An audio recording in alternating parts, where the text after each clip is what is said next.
Hi, everybody. This is DearMamaSal, and we are live on a Sunday afternoon, which means it's time for us to talk about coping with stress. And today, what I want to talk about is how to relieve your stress, if you choose to, with wonderful memories. And so please join us as we go through this. Dennis Waitley once said that a good life is a collection of happy memories. So if you can pull those happy memories back into your life, you understand you will be at a totally different place, as I hope we will demonstrate today. So I'm not aware of any birthdays or special prayers needed today. So if you have a birthday, a regular viewer or listener, if you regularly watch the rebroadcasts and have a birthday in this time of April, could you just let us know so that I can make sure we add you to our database? And for anybody who might need thoughts and prayers and not necessarily want to discuss why, may I send them to you? And please know, for all of you who are regulars, if ever you do need thoughts and prayers, you just have to let me know. And I will put it up for everybody to do that for you. Today, we're going to talk about opening up your good, actually, your fondest memory jar. But before we do that, before we open up your fondest memory jar, it's really important that we take another jar, and into that, I would like you to put all the things you're meant to do today. I'd like you to put all the things that are upsetting you, all the things that are causing you stress, put them all visually in your mind, stick them all into this jar, and we're going to close the jar up. So that for the next little while we're together, we can concentrate on good stuff. And in the words of the great Jim Reeves, welcome to my world. Won't you come on in? For those of you who watched Friday's broadcast, you probably would have seen what happened to me when, out of the blue, if you believe in that stuff, and I don't, a viewer came in who was a memory from my past. Not from my past Dear Mama Sal days, but from my past real life days, if you like. Somebody I had not heard about or from for quite some time.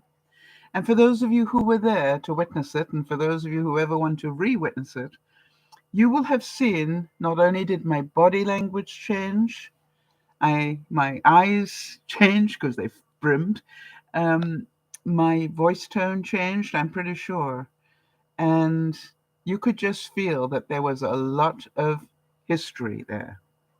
And so, from that perspective, what I want you to understand is when anything has come into your mind and soul to that degree that that particular viewer had, that it will always be there. All right, it's not going to go away unless something happens between you that is, ends up in the bad jar rather than the good one. So, how is it possible for a name alone on a screen to evoke that much emotion? And the answer is it came out of my fondest memory jar. All right. That didn't just come out of oh, yeah, I know that person. I met them, 20 years ago or whatever. No, this came out of a very special jar for me.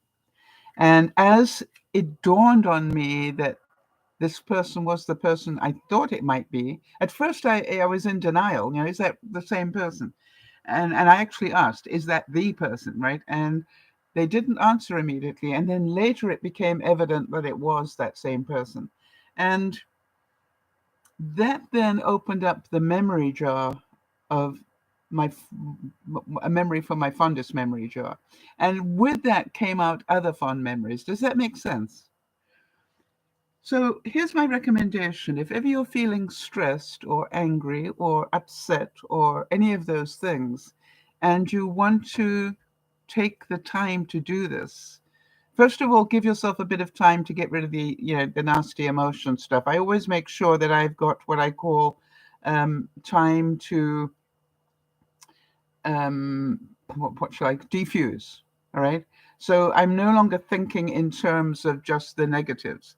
I'm ready to put other things to work. And when you're ready to do that, it's amazing what can happen if you do the work, like anything else in life. Brian Tracy said the greatest joys in life are happy memories. Your job is to create as many of them as you can. True? Create as many of them as you can. So, having left the nasty ones behind in this jar, um, does it make sense to all of you that wherever you see me in my life, in your life, that I've done some bad things in my life as well as good? I'm a human being. So this jar is not empty of my bad stuff. And have I done things that I deeply regret? Oh, yes, I'm human. And so what I want to make sure is that we all start on an even keel. Have I said nasty things to people that I desperately regretted later? Absolutely. It's put it all in there, all right? And yet on the other side, there have been things that have happened to me over the years that have opened up my heart and my soul and really made me feel that I was of value to the world. I wonder if any of you know what I'm speaking about, where you actually realize that what you just did had a positive impact. And therefore, whether you meant to or not, you left your mark on this world. It's said that we do not remember days, we remember moments.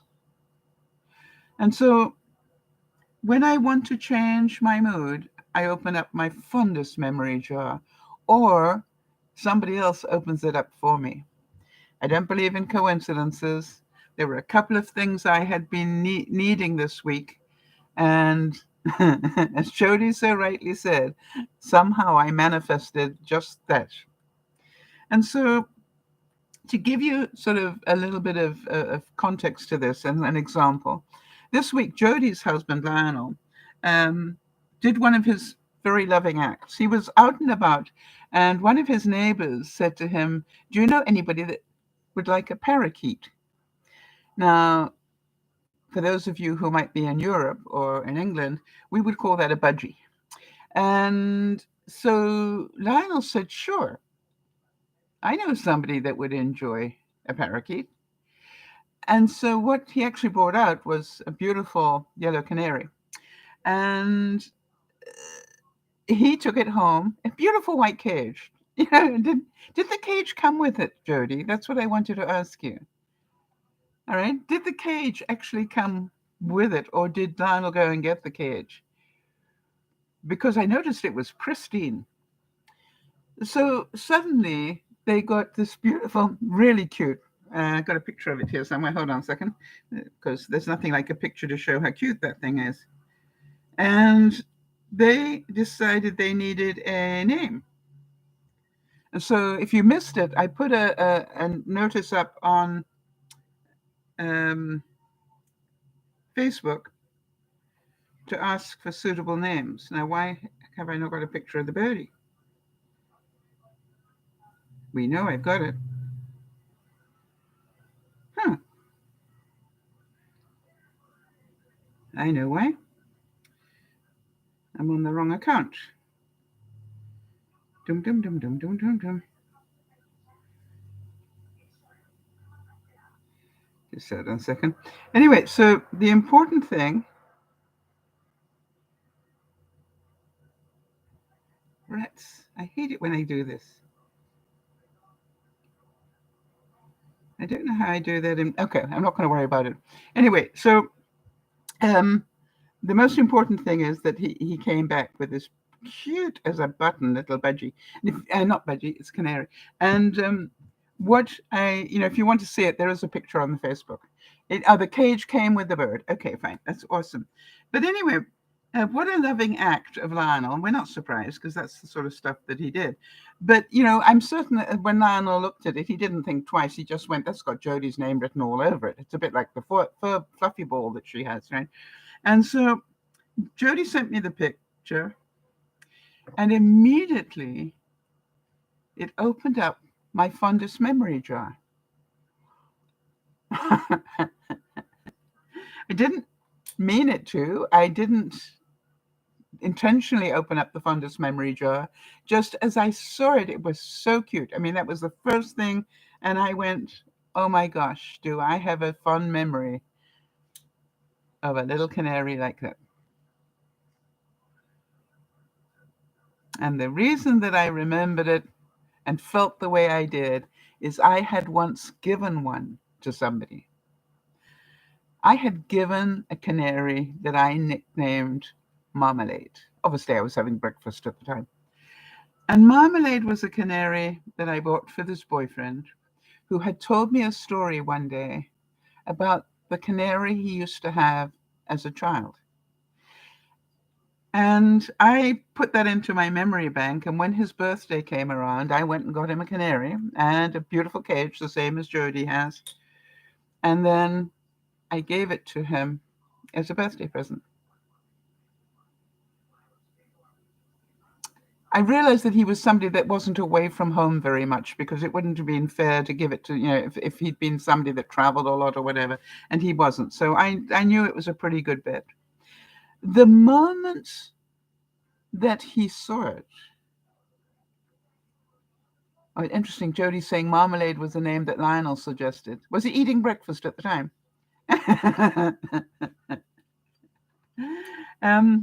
I actually suggested yellow bird way up in banana tree, because that's another thing that I thought about. Anyway, when this boyfriend saw the canary, he absolutely melted. He couldn't talk to me. He just kept sort of going, no. And he said no enough times that I began to think I'd made a wrong decision. I said, look, I'm so sorry. If you don't want the responsibility or you don't want Marmalade, you just have to say so, and I will take over looking after him or her or it, whatever it is, because I didn't know. And then he said, no, he said, how did you know? I said, what? He said, how did you know to get me a canary? I said, you don't remember? He said, remember what? And I said, one day you told me a story about the canary you had as a child and how much you absolutely adored it. And I said, everything about your voice tone, your body language, your facial expression, everything told me that you deeply loved that bird. And you also told me that that the bird brought you great peace, and that you talked to it and it talked back and all sorts of things. And I said, did I get that wrong? And he still was having difficulty talking to me, and tears were brimming in his eyes. And he said, I just can't believe that you picked up on that. I said, well, it was very difficult not to. You really meant it.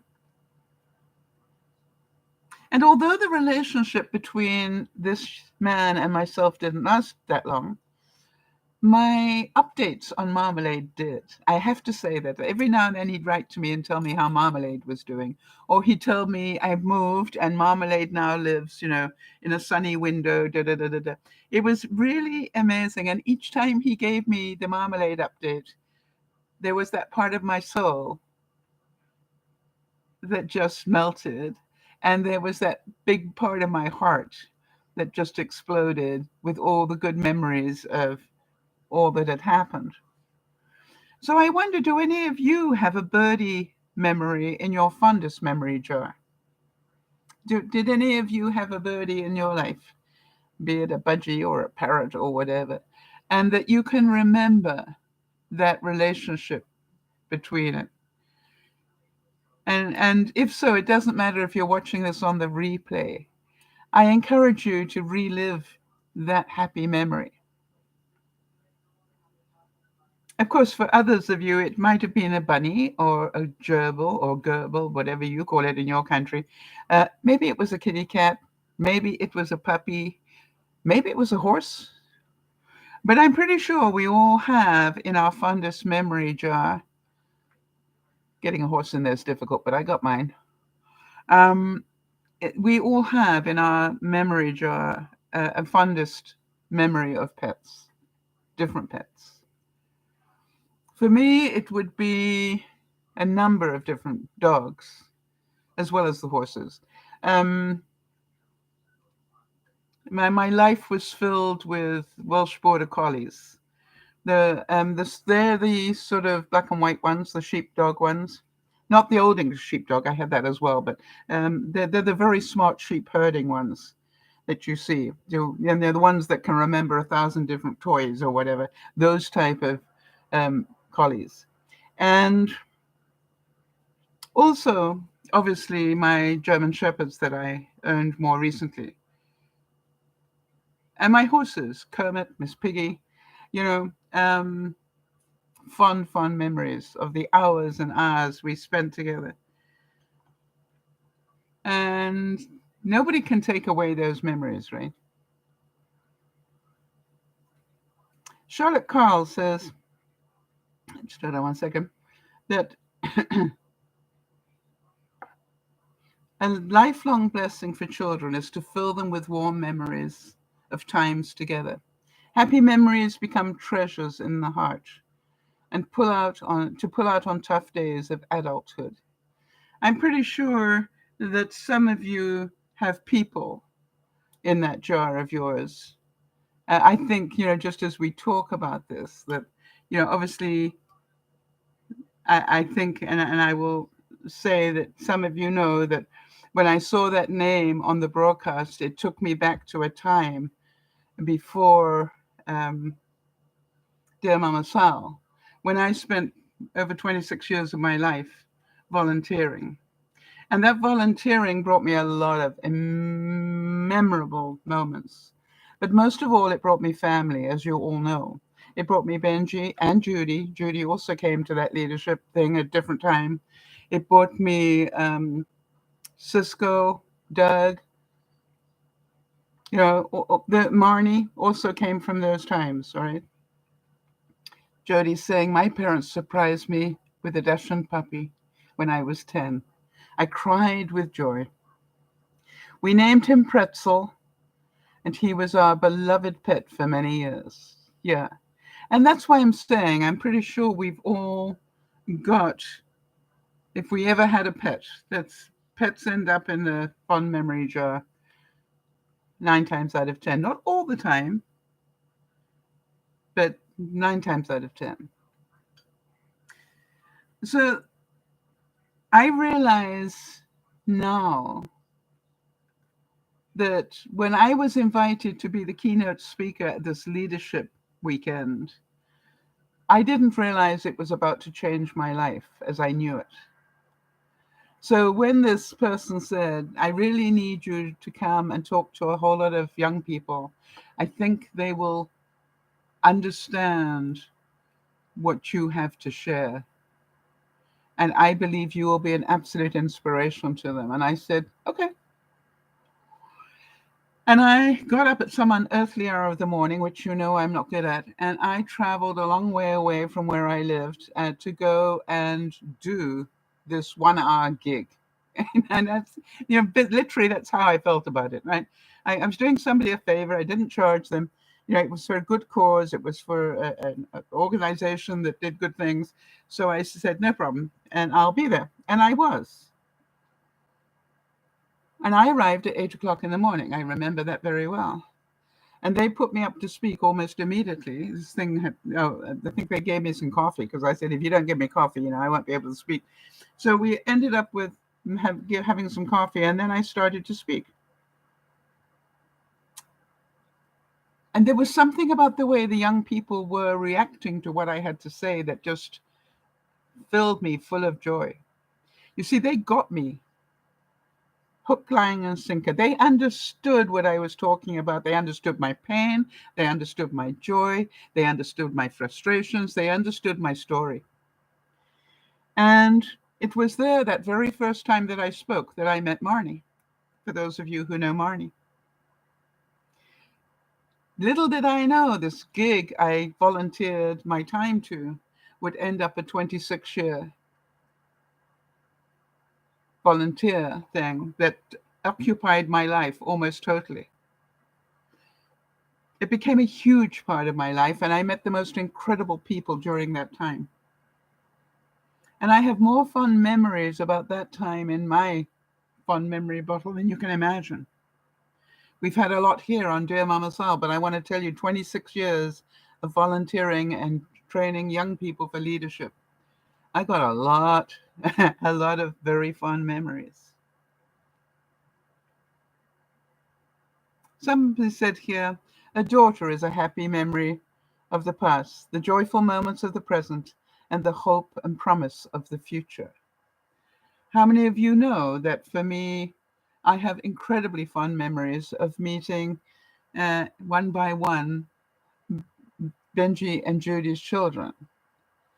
I now am heartbroken that I have not got a passport and have not met the last two. I haven't met Leah except virtually, and the same with Isabella. But it's one of those things where if it's meant to be, it will happen. And we know that the pandemic got in between and so forth. And I am pretty darn sure that they're going to end up, in the same place as Juliana or the twins. It's just like, and Leah, it's just like I just haven't touched them yet. But not touching them doesn't stop them being in the fondest memory jar. And because, I was there when things were difficult, when Judy was giving birth and had problems, and Benji phoned me while she was being rushed to ER. He phoned me. I was quite amazed by that, but he did. And I look at it now and I go, what a great honor that when that was going on, he phoned me. Very fond memory. Truly happy memories always live on, shining. Over time, one by one, they come back to life. How many of you can feel that as I'm talking, that your memories are coming out of your fondest memory jar and coming back to life? And so this is the whole thing. It doesn't take a whole lot. How many of you have maybe a teacher or a spiritual leader stuck in your fondest memory jar? You've heard me talk about my, I went to school, boarding school, run by nuns. And there were a couple of teachers, lay teachers who were not nuns. There were a couple of regular teachers in the school. And there were a couple of them that I really remember. Mrs. Hobbs, for sure, because she taught art and drama. How many of you know that would be a big memory for me? It was there that I developed my love for both of those. And then I think about it and I go, but the nuns were not without their bad nuns as well. I have very good memories of some of the nuns, and I also have some pretty horrific ones, which led me to understand that it's very dangerous to put one profession into one bottle. You can't say all nuns are good, because I sure tell you, I met one that wasn't. When I say they weren't, she had a anger management problem, second to none, and she didn't mind clipping you one either, which today wouldn't be allowed. I know that, but and of course, being me, I got clipped quite often, because she did like me at times, but she knew I was trouble. So do any of you have a favorite teacher or spiritual leader that you have in your favorite fondest memory jar? One that you can bring out every now when you need support, or bring out every now when you need a wise word. Maybe it's a mentor of some sort. It is really important that you have that in your life. I was always so grateful that the young people of whom you all know, that they chose me as a mentor. They chose other ones, and I encouraged them to get other ones in other areas. But the fact that they chose me to be a second mother just blew my mind. And the number of them that call me, on Mother's Day is just, amazing to me. And of course, every time that happens, I just about lose it completely. John Bratton said, "May today be filled with bright hopes for the future and happy memories of the past."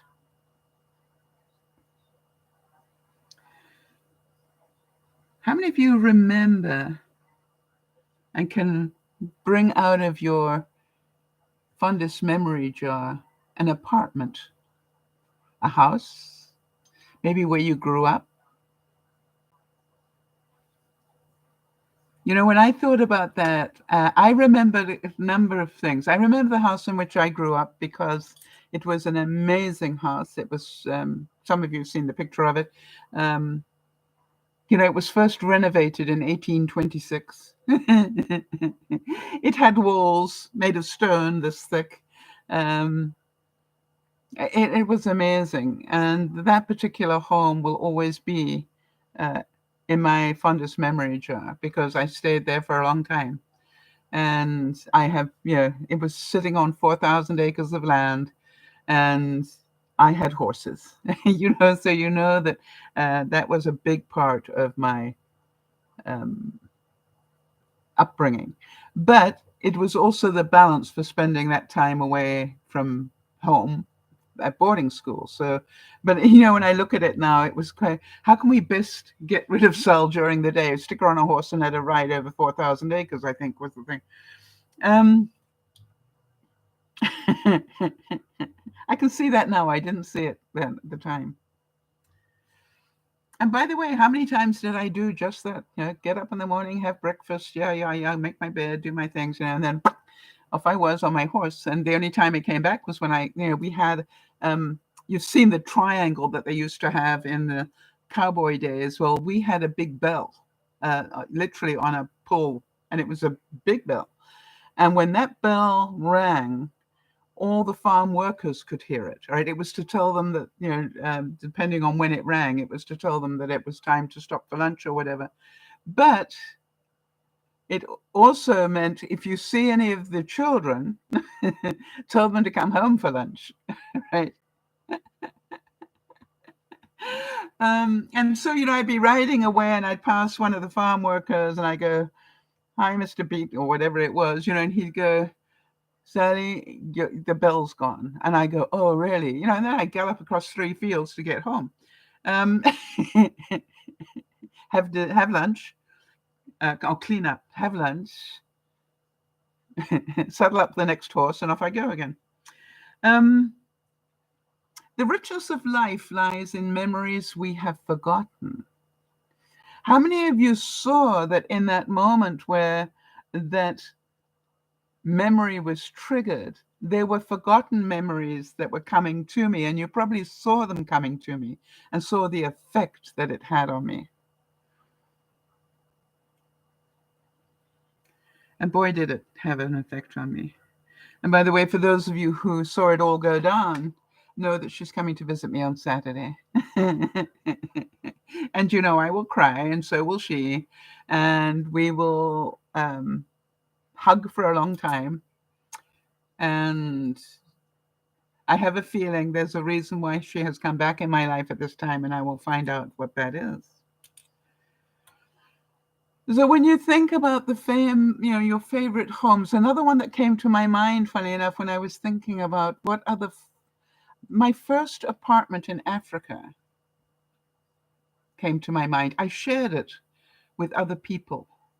It must have been in the 70s because I remember buying furniture and it was orange. How many of you remember those days where everything was orange and yellow in the 70s, right? And I remember that the furniture was orange, the furniture that I bought. And I remember my flatmates, and I remember that I slept on the floor, a mattress on the floor. Had furniture in the living room, but I had a mattress in my bedroom. And I remember how disgusted I was that the rent was 200 whatever's rand in those days, but you know, 200 of them every month. How many of you are going, yeah, I remember those days? And we shared it. And still thought it was a lot of money. Yeah, right. Gretchen Rubin said, "Be a storehouse of happy memories." I can feel that, can you? And some of you know that yesterday, Yvonne and Wade came over. Hang on a second, Jody's saying something. For those who don't know, Jody's our admin. All right, so Jody's saying, yes, bright orange, yellow, and avocado green. You're so right. We had living room chairs that had bright orange velvet seats. Yeah. And I can remember having Hessian sackcloth curtains, which went really well with the orange and yellow. Isn't it? Now I think about it and go, yikes. And our clothes were that color as well. Yeah, but a fun memory. Fun memory for what else that pulls out. And I was sad to see the passing of Mary Quant this week. And for those of you who don't know who she was the designer that first brought out the miniskirt in my day in the 70s, and hot pants and things like that. It was all the Mary Quant time. And when I saw she passed, I thought all those memories flooded back to me. Walking through London's Carnaby Street, with my hot pants and white boots and orange gilet, and it's like I could just see it all. And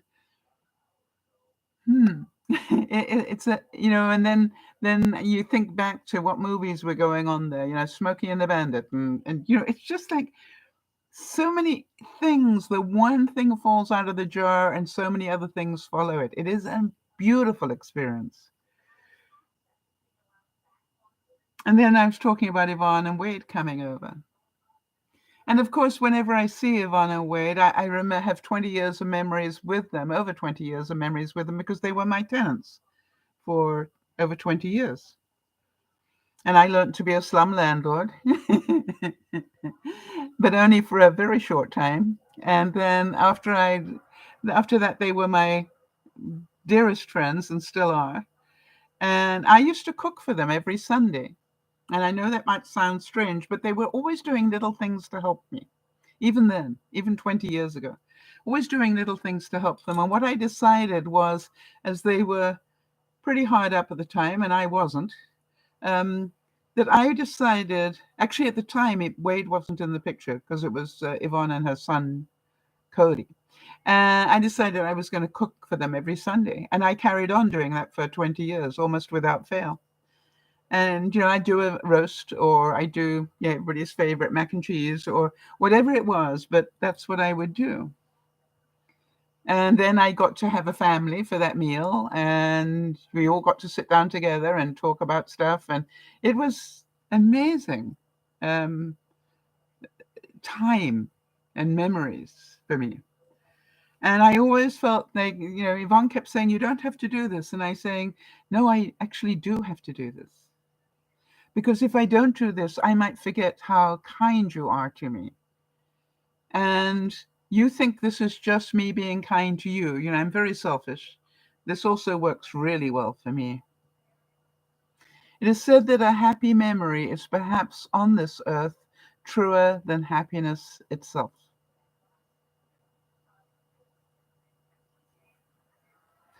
So over those years, you can imagine we had a lot of memories going on. Yvonne was saying to me just yesterday, she said, if I hadn't met you, I wouldn't have met Bud. That was my first German Shepherd that she saw, who scared the living daylights out of her. She was terrified of big dogs, and then ended up being, the biggest suck to my dogs. My dogs would wait for me to start snoring, and then they go, she's gone, off to see Auntie Yvonne. And they knew there were treats downstairs. And, after the first few months, Yvonne and I didn't lock any doors between us. It was just like we both lived in different parts of the house. And so the dog, you knew that once I'd gone to sleep, he could, jump off the bed and go and see Auntie Yvonne, who went to bed a lot later than I did. And then he'd get another set of treats and hugs and playtime and all those sort of things. And then he'd have a little snooze there. And when he woke up in the middle of the night, he'd think, oh, yeah, I don't live here. And he'd come back upstairs so that by the time I woke up, he was lying on my bed, snoring away. Fun memories. Perhaps the greatest and fondest memory of Bud, Yvonne, and that house was that Bud used to deliver messages. All right. So what would happen is I'd want to ask Yvonne something. Now we didn't have cell phones in those days, so I could have picked up the phone and phoned her, but you know why? So I would write a message to Yvonne on a post-it note, and I go, Bud, sit, and he'd sit. I go, take it to Yvonne. That's exactly what I'm doing, Jody. Jody's saying, Sal, please tell the story about how Bean. Actually, it was Bud that took the messages. All right. And so anyway, Bud would take the message, run downstairs, sit down in front of Auntie Yvonne and go, but here was the rub. He would stay sitting until she gave him an answer. How he worked that one out is beyond me. How he worked that out, I don't know. And sometimes it didn't require an answer, but she'd pretend to write something and then say, okay, Bud, take it back to Auntie Sal. Out of her apartment, up the stairs, find me. You know, cutest thing. Now, there was another one, fun memory. Yvonne will tell you the same thing. For some reason, in the winter, you know, we didn't, exercising a dog that big was always a challenge. But we had it, I don't know how we worked this one out. But he would jump onto my bed and I'd go to Yvonne's, and he'd go, right, and you could see him do that sort of crouch that a dog does when it's really exciting. And he'd rip off my bed. He'd go flying down the stairs, through the house, to Yvonne's apartment. He'd take a flying leap onto her bed, by which time she realized what was going on. And she'd go and give him a hug and tell him all sorts of good things. And then she'd say, Bud, go back to Mom. And he'd go, okay. And we could do that sort of like 10 times before he just about fell over. But he thought that was the greatest game. We personally used to just almost die laughing. It was so funny to watch him. It was such a huge thing for him. He really enjoyed that game.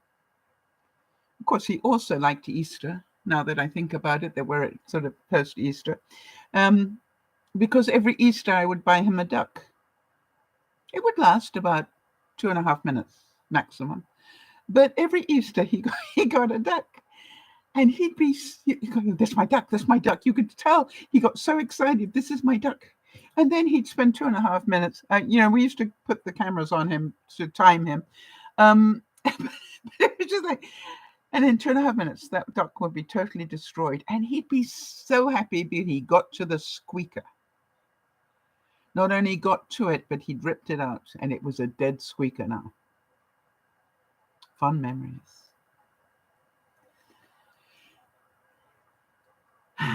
Sarah Stockmeyer said, I think the only answer is to live life to the fullest while you can and collect memories.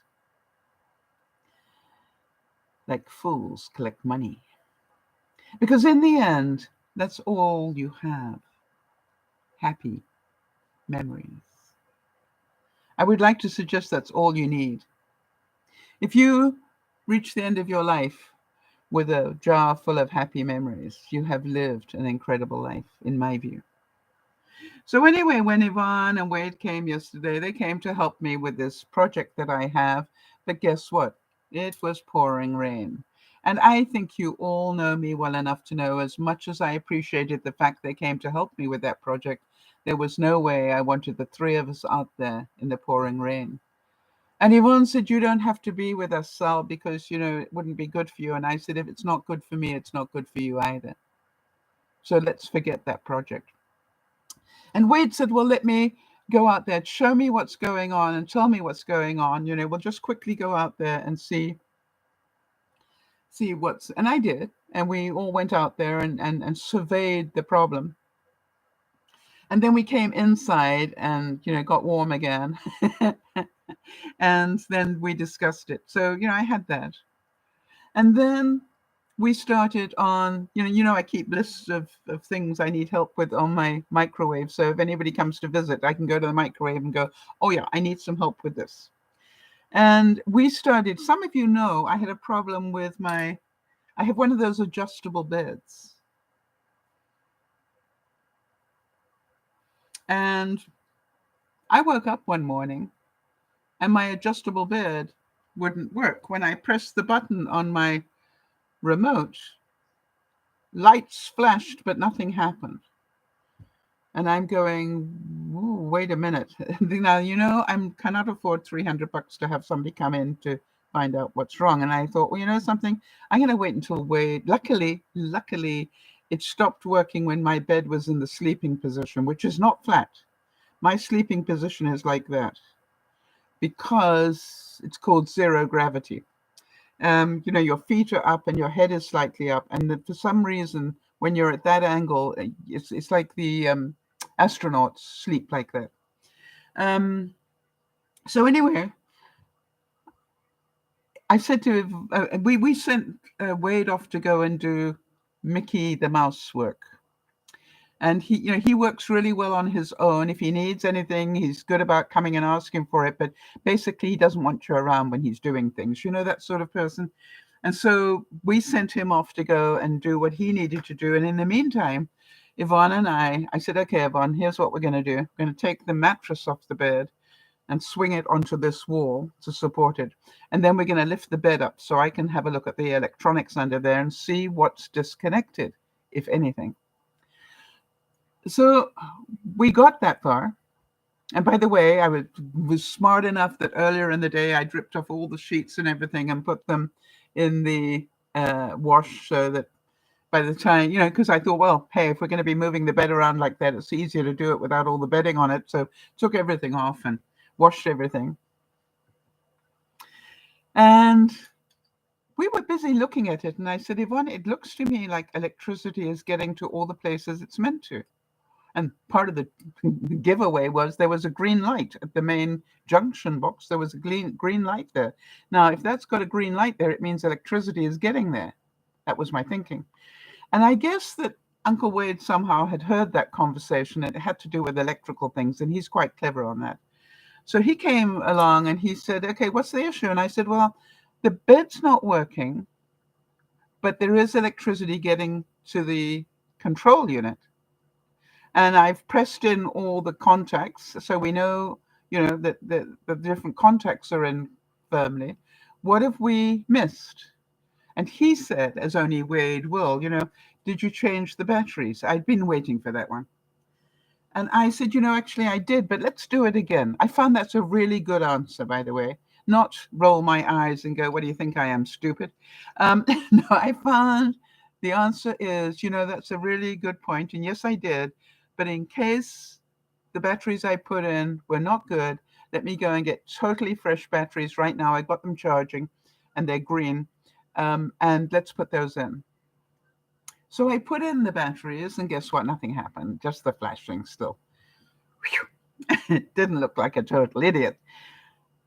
And then Wade says, did you lock the bed? I went, what? He said, did you lock the bed? I said, my bed locks. And he said, apparently, there is a lock there. You see it? Right there. I said, I didn't know that. What does that do? He said, it locks the bed. It locks the bed. I said, yeah, but why? And he said, maybe you want to get it into the right position and keep it there so the kids can't, change it but whatever. I said, I didn't know. I never read that instruction. But he said, let's try it. And we hit it. Everything worked. How simple was that? How many of you know? We all burst out laughing. And when that was way too simple. How many of you have heard me say everything's easy to do once you know how to do it? And I went, whenever I see the flashing lights, I will know that somehow during the night I have turned over and hit the lock button without knowing it. Does that make sense? Or another remote hit that button without my realizing it. But I cannot tell you how much fun we had pressing all the buttons, and then it's got I won't do it now, but it's got vibration of the foot and the head, and different levels of vibration, going boom, boom, boom, all the way up to brrr. Yeah, it's very exciting. I very rarely use it, but it is exciting. And then, you can press a button and it gets into television watching position or reading position or, sleeping position or whatever. Yeah, it's very, very smart. If you don't hit the wrong buttons. Way too easy. How many of you know that moment of joy, realizing that we had solved the problem without having to get all electrical about it? We all were like little kids that had just been given a snow cone or something, which we were pathetic. And so then Yvonne and I, put the bed back and put the mattress back because we could do that together. And we sent, Wade off to carry on doing what he was doing. And then we completely made the bed, put all the cushions back on and everything else. And then Yvonne went to the bottom of the bed and picked up the undersheet. The one that goes under your bottom sheet, the mattress protector. That's what it's called. And I'm looking at her and I said, would have been a good idea if we'd found that earlier. And then she said, well, let's just rip everything off and we'll do it again. I said, no, we're not doing that. And this is where fun memories really are. This is about, was there an easier way to get that on without ripping everything off the bed? So here is the bed. And then the sheet needs to go right at the bottom. But we've got everything made. So what I said is, let's roll everything up here, right, until we've got all the bedding from the bottom sitting in the middle. And then we attach the bottom part of that mattress protector and then pulled it up and under till we got to about here. And then we rolled all that back again and made it all tidy. And then we did the opposite this side and did it and put it on. And Yvonne said, I miss your brain. She said, I would have pulled the whole lot off and started all over again. I said, yeah, really, it sounds like hard work to me.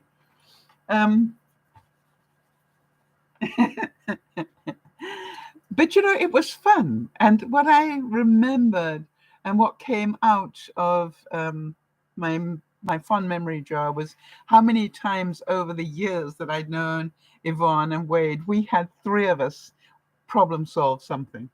Because we had three completely different minds.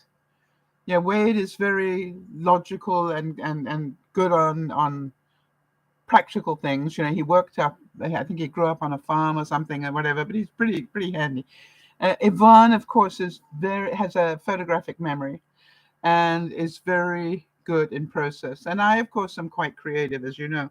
And so when I thought about some of the things that we had solved over the years together, they were the fondest of memories.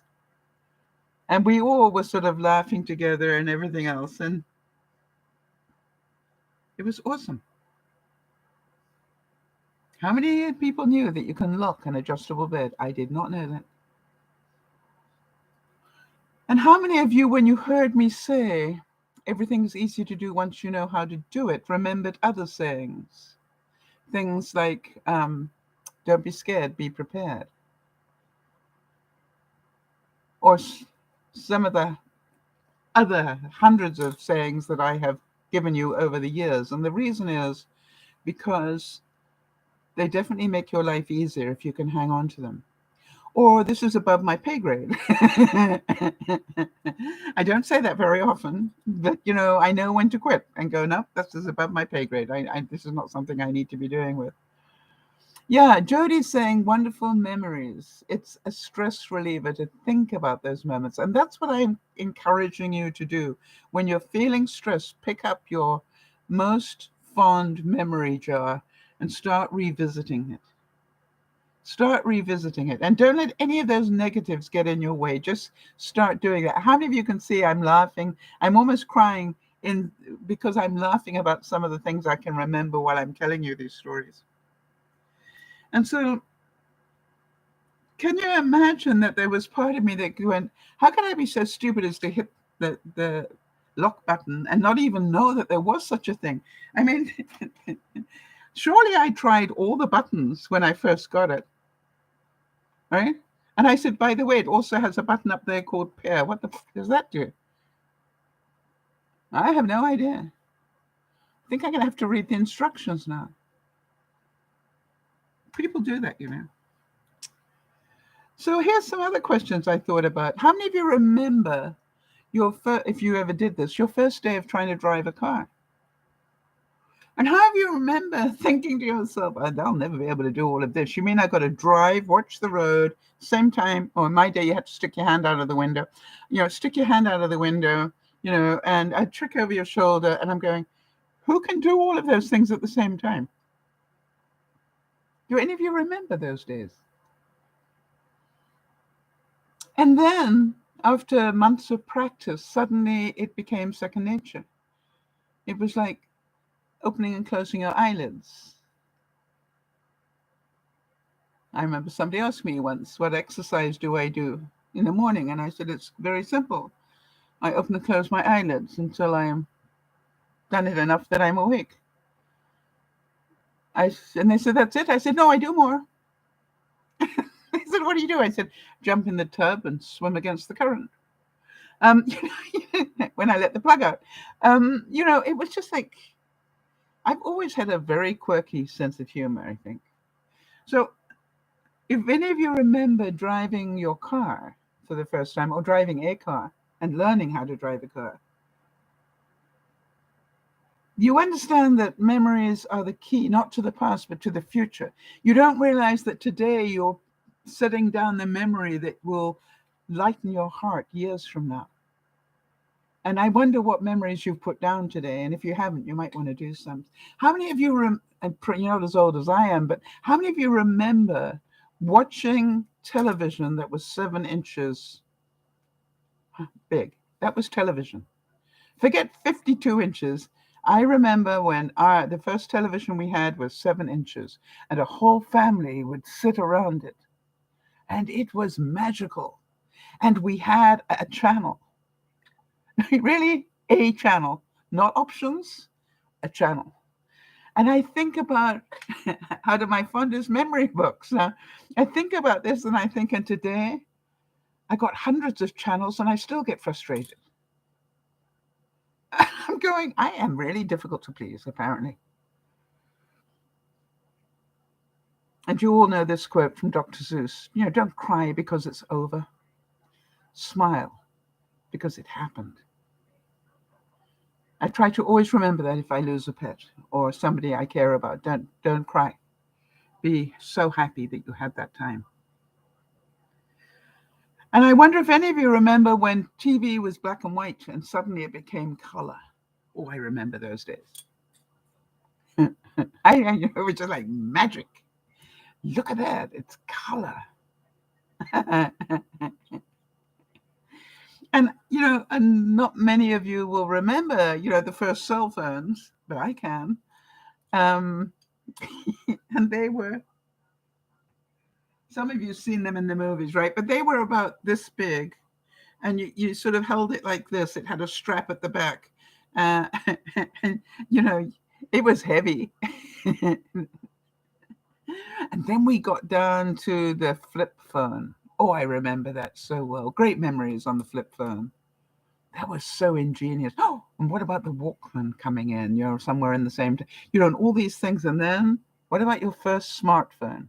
Can you remember? I can remember Benji and his friend Eddie standing in my living room.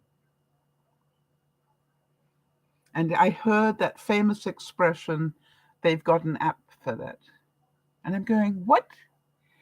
Benji had said, I want to be able to do da da da da. And Eddie said, they've got an app for that. I said, what is an app? I had no idea what an app was. And now I got so many of them blocking my phone, it's not even funny. Jody's saying, I remember the joy I felt when I was allowed to have my own phone in my bedroom. Yeah, the one with a wire on it. When you were connected to a wire. Can you remember those days? And amazing the things you could do within the stretch of the wire. But we used to stand still and talk to people in those days, or we used to sit and talk to people.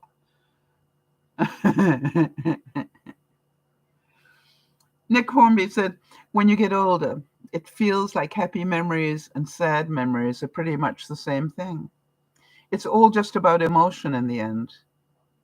And any of it can make you weep. How many of you agree that you can feel these things?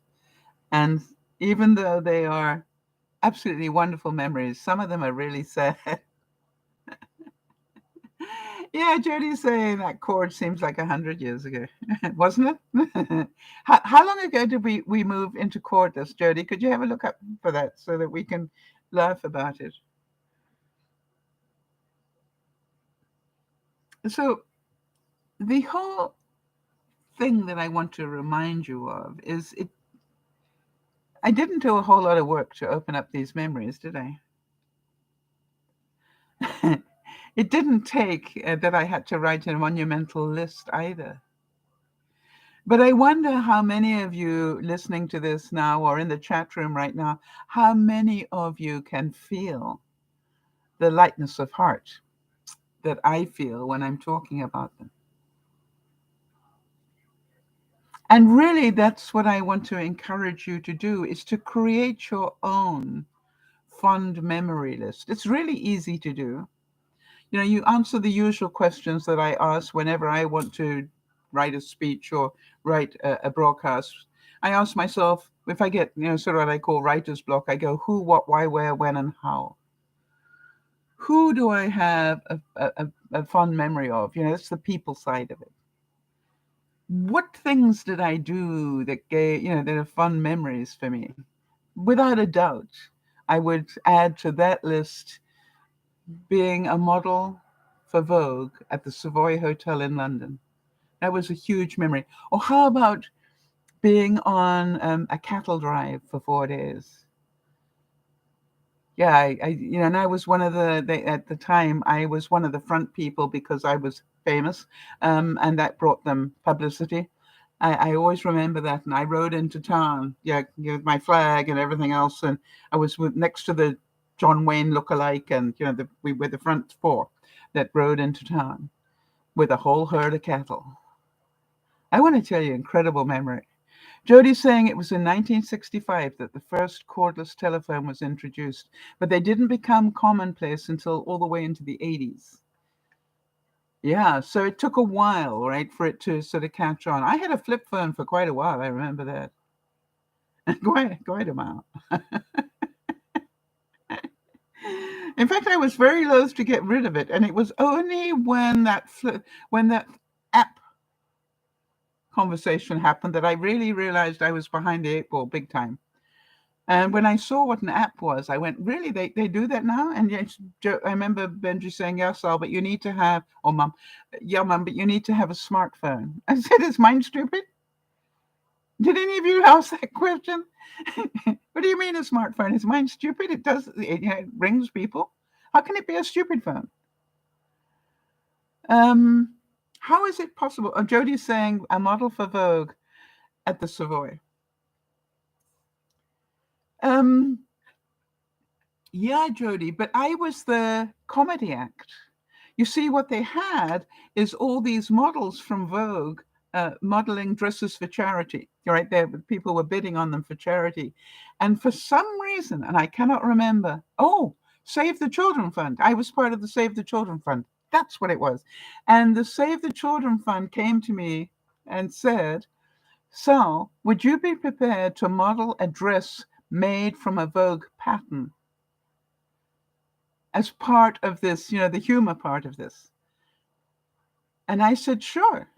And Jody, I assure you, I was in, backstage with all these incredible Vogue models, and they all were putting on makeup like you cannot believe and doing all the right things. And they said, who are you? We've never seen you before. And I said, well, I'm actually just. And they said, you're going to go out there and model in front of those hundreds of people, sitting at, $250 a plate in the Savoy. I said, yeah. He said, do you know what to do? I said, I have no idea. I don't think they mind that. So now, if you can imagine this in a fond memory moment, thank you for bringing it up, because is these Vogue models trying to teach me in a heartbeat, how to strut down the platform. If there wasn't a platform, it was a ballroom, and do the turn and everything else. And you know me, I went down and I tried to do the turn and nearly hit a table. And then, of course, burst out laughing, and the audience all laughed. And then I, sashayed my way to the next corner and tried to do the same thing. And I got better, and I said that was better, and everybody laughed.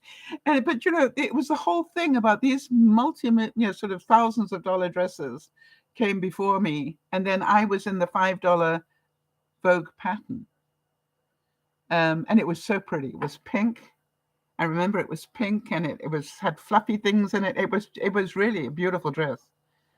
And yeah, I can always say that I for one evening I was a Vogue model at the Savoy in London. Good memory. And so now, as a person with a very intelligent phone as opposed to a stupid one, I now realize that how many of you can imagine life without the apps? I'm thinking about, I was talking to somebody while I was doing putting the broadcast together, and I was telling my cancer coach person, and I was saying I managed to get in 51,000 steps this week, over 51,000, and I said that translates to about 73,000 steps a day. I realized the reason I knew that was because I had checked the steps on my Fitbit app. I then went to my calculator app to divide that number by 7 rather than do it in my head. And I was doing it all while typing on my computer, the information I was giving her. And I'm going, how did we do life without this? And then I thought, I don't care. I'm just glad we've got it now. And so, again, I would encourage you. We are what we think about, all right? You know that. And I encourage you to think more often. Something's beeping? Oh, not again.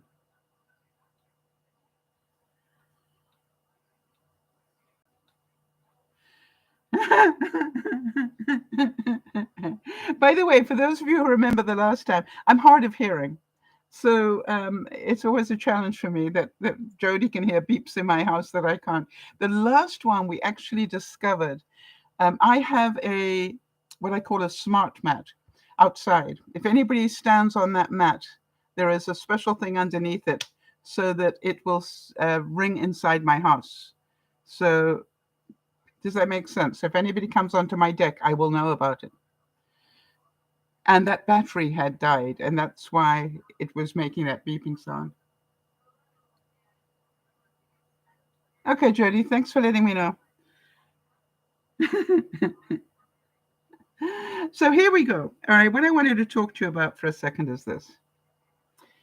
I am pretty certain that we all have good things in our fondest memory jar, but we also have a lot of bad things happen to us. And some of you know I had a particularly difficult week this week. And one of the things I am truly grateful for is I've done DearMamaSal long enough over the years to have all sorts of different strategies to help me snap out of anger or being upset about stuff or whatever. It helped balance me out again. I know what to do. I know to vent to my closest friends. I know that I need to laugh. I know I need to get around people. I know I need to do all sorts of things that help me diffuse. I don't know how you do it, but I know how to do it for myself. And today I was helping a viewer at the same time as writing this broadcast. And somewhere in the conversation, she said to me, "My life is hard." In other words, she was hearing the input I was giving her. And in the middle of it, her reasoning was, but her life is hard. And I stopped and I decided I would tell the truth to her. And I said, "You think mine isn't? You think that being 75 is easy. By the way, you think that being 75 with cancer is easy." I said, shake your head a moment. Because, it's like we've all got the excuse if we want it. I said, "But do you hear me use that for a reason why I can't do exercise or whatever?" I said, quite the opposite. You hear me using it as a reason why I need to, look after my body better. The reason I grow microgreens is because they're 150% better for me than lettuce. And then I said, I love it when those expressions come out of me. I said to her, "I use my illness to inspire, not expire." Jody, I've got a feeling you could stick that in your jar. I use my illness to inspire and not expire. And the reason that I say that is because I've got a lot of viewers that are way more ill than I am. I have a lot of viewers who struggle way more every day than I do. And they do it with a good heart. But what I was telling this viewer was, it is okay to have a pity day. All right? It is okay to have a self-pity day. It's okay every now and then to cry your eyes out if that's what you need to do. It is okay, to be angry, but not for long. Don't let it be your life. Let it be your moment and stick it in a jar. Let it be your moment and stick it in a jar. I was, trying to work out, how this medicine that I'm taking has affected my bones and my muscles and all sorts of things. And I go, but it's saving my life. It's quite a good, you know, when you look at it in the balance of things, yeah, I'm a bit more sore. Funny thing I've noticed, it's affected my sideways movement. Now you're not a crab. But when I get up from my couch, I need to go sideways to get clear of the coffee table.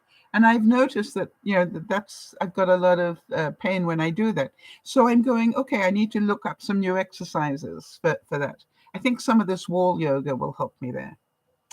And so I find it interesting talking to this viewer and saying, and then she said, "Yes, but, this happened to me when I was born." And I said, "Did you know that I had a few problems when I was born? Did you know that I was 2 months premature? I didn't mention I was only 2 pounds, but I said, and that they didn't think I would live the hour, never mind the morning. And, then the day.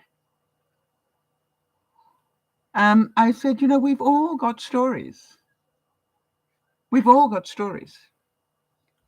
But we all have been given gifts along with it. So therefore, let us not dwell on the stories and the anger and the hate and the blame. What a waste of time." And I did. She said, "But I'm still angry." And I said, "Well, where's that getting you?" And from my experience, being angry does not fix anything. I get angry. You know that. I got angry this week. Getting angry doesn't fix anything. Doing something fixes it. Blaming other people doesn't fix anything, doesn't make it better. Doing something fixes it. And so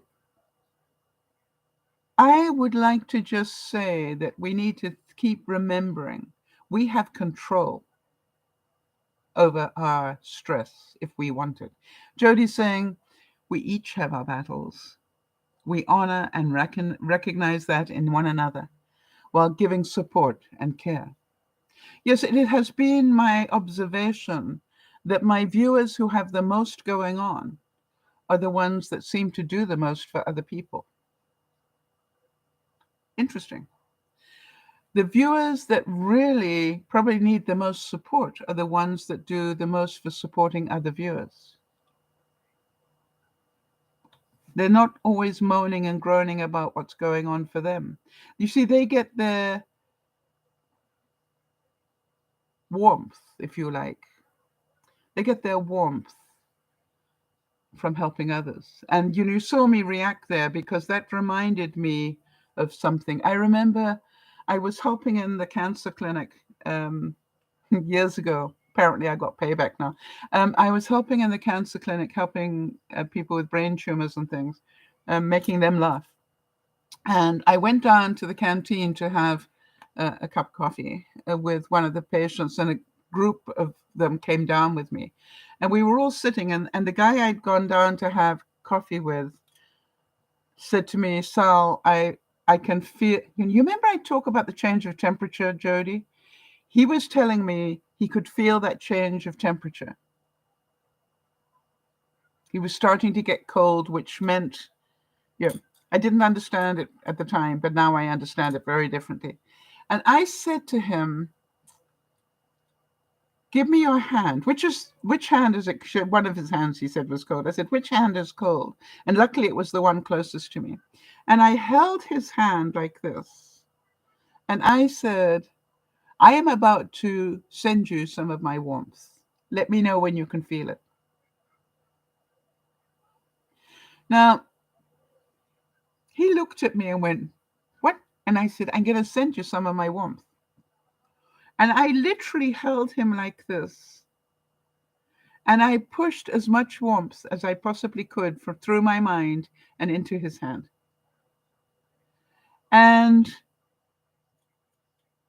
I mean, you can probably tell reliving this brings me, that's a fun memory. Because he suddenly looked at me and he said, I can feel the warmth. I said, good. And I kept doing it. And eventually he said, oh, that's enough. It's getting real hot now.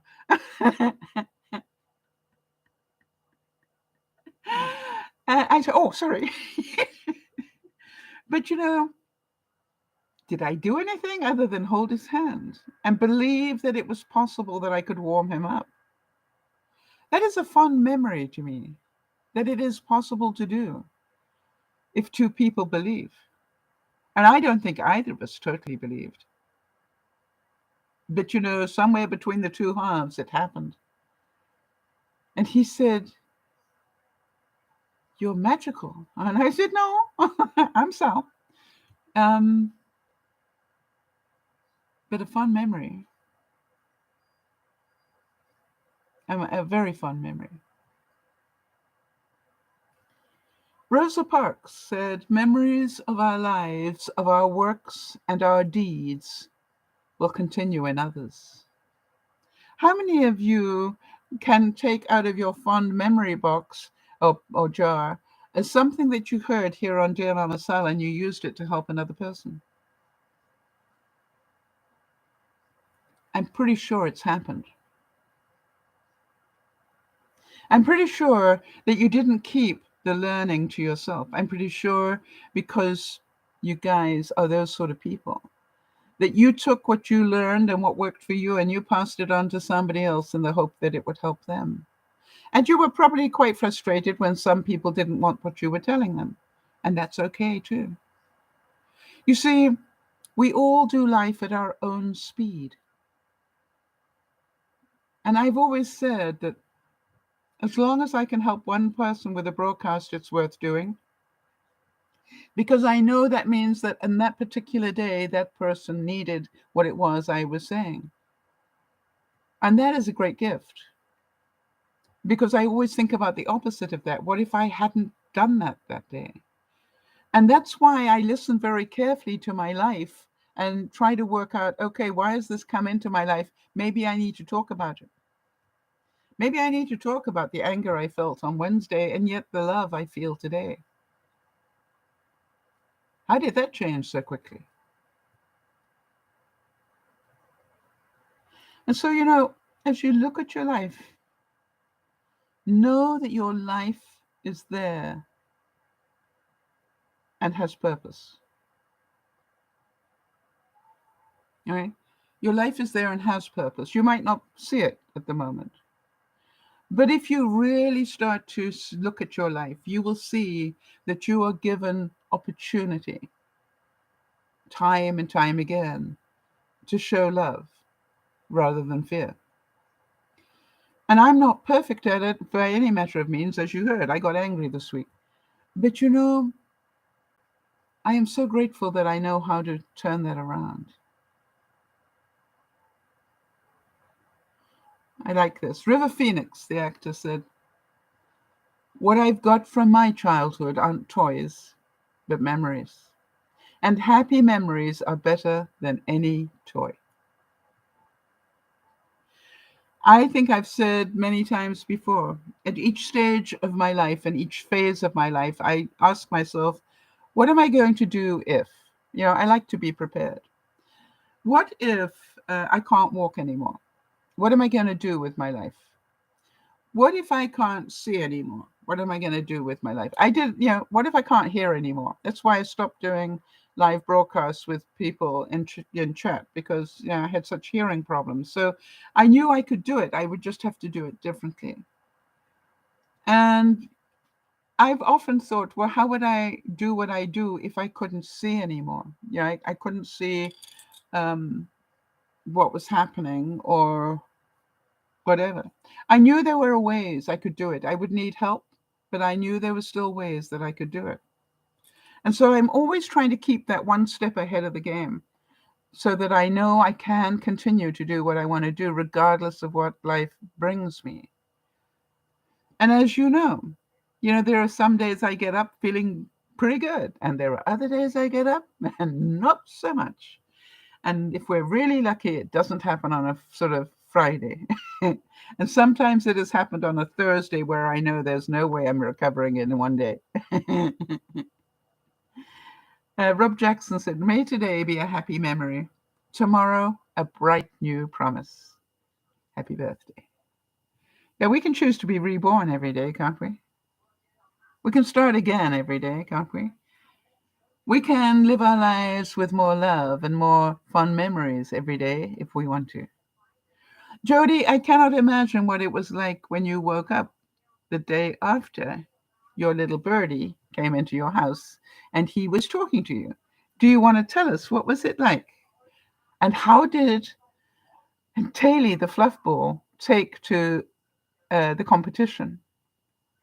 I would love to know that. Saul Bellows said, "Everybody needs his memories or hers. They keep the wolf and insignificance from the door." Very important to make sure that you create your memories. And as I've said, some memories you don't even realize that you've created them, but they're there. I had great joy today, and a memory that I will hold in my heart. The job that I don't know, the job that Wade was doing was he was setting mouse traps for me, because I got a Mickey visiting, or have had. But what I don't know is he's still in the house. And so therefore, Wade brought some super duper type mouse traps, and he set a couple. Can you imagine how scared I was to check them this morning? I did not want to find a dead mouse or two, because I would have felt terrible. And as you can tell by the way I'm telling the story, both the traps were empty this morning. Yay. Jody's saying about her bird. He started singing up a storm this morning while we were still resting.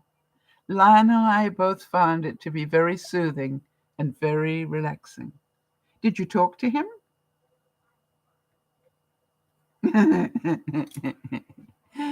And you do cover him at night, right? You do know to do that. Maybe you don't. Did you cover him up with a blanket at night, the cage?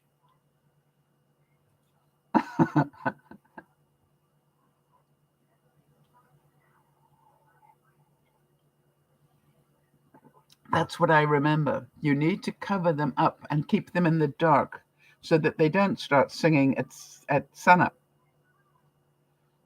That's why you cover them, right? When you want them to start singing and stuff, you can lift the blanket or the cover. I wonder if Jody knew that. Telly was barking at the cage for a few hours, and then he ignored the bird for a few hours, and now he's going over to it and saying hello. Yeah, hello, you're part of my life, apparently. Yeah. You did cover the cage, okay. And, our little songbird, Yellow, as I will call him, for the moment, until you give me the official name. We are looking for names for a yellow canary, people. So if you've got any ideas that you want to share, make sure you share them either here or on the Facebook page where I've put up the section on it. What was I going to say about yellow bird? Can't remember. But you cover the cage. That's good. All right, so you know that. Oh, and make sure he gets fresh air, right? When you go out to get fresh air, let Yellow have some too. I still like Zuzu or Zazu.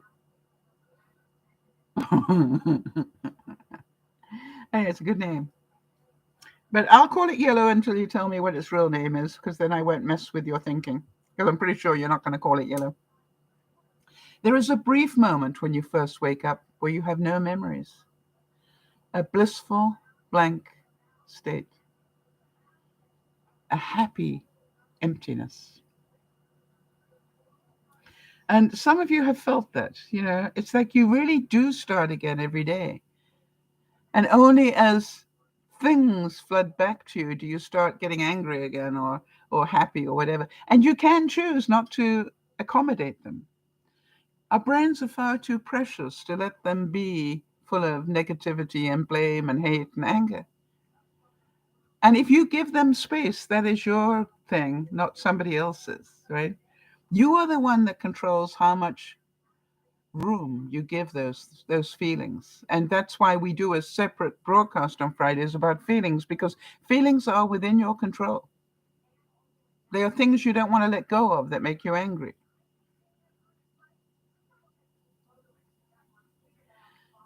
And so I look at it and go, I don't mind admitting, and I'm pretty certain Jody will tell you the same thing with all that's going on in her life and her medical situation, that I have to readjust my thinking on a regular basis. It's not just once a day. And sometimes I get up. It happened to me yesterday. I was sitting down on the couch talking to Yvonne and Wade, and they got up to go, and I went to get up. And because this medication has affected my joints so much, I can't just get up and move. And that was the thing that Doug and Jess noticed the week before. I have to get up, and I'm probably still at this angle as I get up. And then I have to consciously think about straightening up and then going sideways, away from the coffee table. And that takes a couple of moments. Oh, interesting. Yeah, Jody's saying that's so relatable, Sal. I need to readjust my thinking several times a day sometimes. Yes, I've had, on Wednesday, had to readjust it several times an hour. And so, but I do know that I can if I really want to, right? It's not beyond me. I know how to do it. I just need to do it. And so when I look at it all and I say to you that, we can have on a daily, momentary basis, we can open up the bad stuff, right? The bad stuff that's in our bad jar, or we can shut it, and we can choose to open up a totally different jar, and that's our fond memories jar. And we can spend an hour going, who do I remember? Who had impact on my life? Who made me smile? Who made me laugh? What have I done that I'm proud of? Right? What have I done to help other people? Why am I here on this earth? What am I noticing? When am I at my happiest? What am I doing when I'm at my happiest? Where am I at my happiest? Where's my happy place? Yeah. And when and how? And I ask myself all these questions on a regular basis because I want to flood out the other stuff that's trying to take over my mind. I don't want it to take over my mind. I know I'm lucky to be alive. I know I'm lucky to not be feeling a lot more pain than I am at the moment. I know I'm a lucky person and I'm very grateful. Do I think that some things I have to go through are going to be difficult? Of course. Life is difficult. But I also know God must trust me to put me through it. And so I would ask you not to lose your faith and to make sure you keep your faith in the fond memory jar. And in fact, that should be the first thing that tumbles out. And for most of you, it is. And for those of you who don't have faith, I don't care really what you have faith in. It could be the tooth fairy, tumbleweed, I don't mind. The fairy godmother. All I'm saying is have faith of some sort. I am not saying it should be any particular religion because I think there's more trouble that happens over religion than there is about faith. I have great faith. And so I look at it and go, don't ever give up hope. I'm wearing, funnily enough, my hope t-shirt today. Oh, funny enough, there are no coincidences.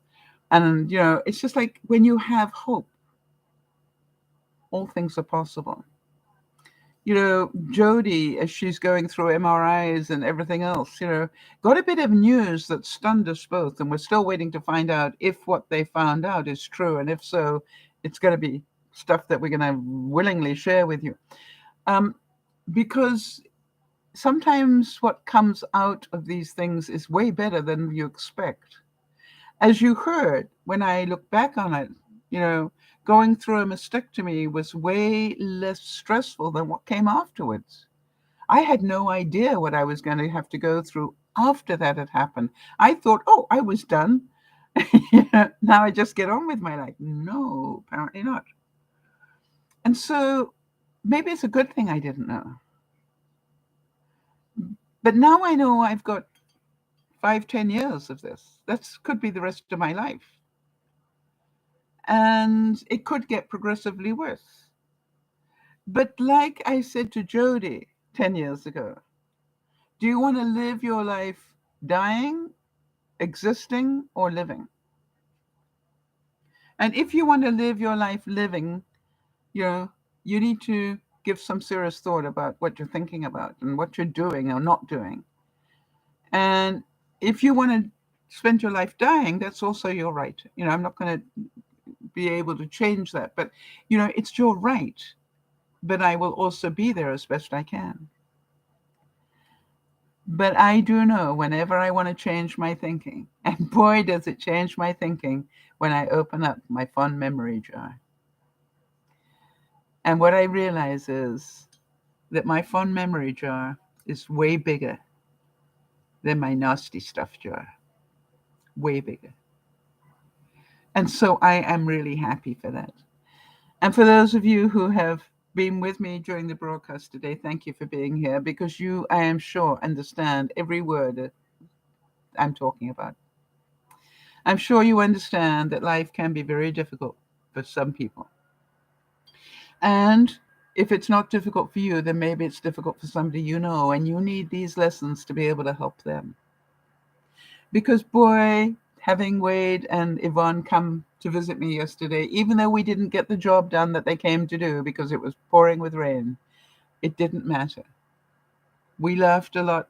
We learned a lot. Hey, don't hit the lock button.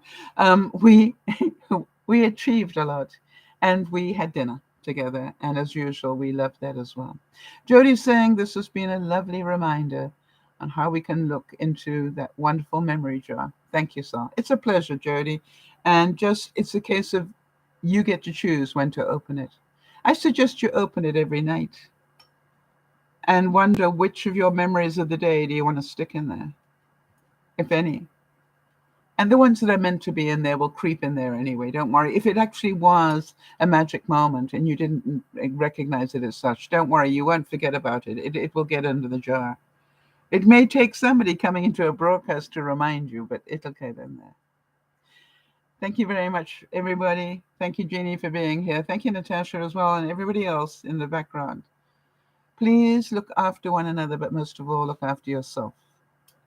Remember, I have had to change my eating, my sleeping, my everything, and I can only do about 50% of what I was able to do 6 months ago. And that is my new normal. And if I get angry about that, if I get angry that it happened, it's not going to get me anywhere. I am learning how to do more in my own little way with 50% of the energy that I had. And I am learning to be more grateful for things I can do and was able to achieve, and be more patient that it's going to take me longer than I want to do the other stuff. And that's okay. This is DearMamaSal saying, we'll see you on Friday, hopefully, God willing. And in the meantime, thank you, Jody, for your wonderful support as usual. Thank you, Jeannie. Thank you, Natasha, Nyasha, for being here. And for everybody else, a very good night to you all, and have a wonderful week. Choose to make it so. Bye for now.